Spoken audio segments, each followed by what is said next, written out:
وإن تولوا فإنما هم في شقاق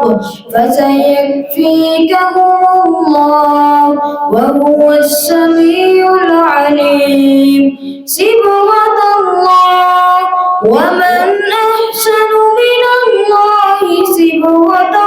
ونحن له عابدون قل أتهاجوننا في الله وهو ربنا وربكم ولنا أعمالنا ولكم أعمالكم ونحن له مخلصون أم تقولون إن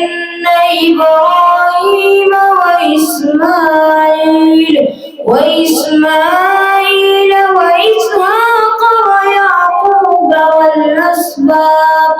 والأسباط كانوا هودا أو نصارى قل أأنتم أعلم أم الله وما الله بغافل عما تعملون تلك أمة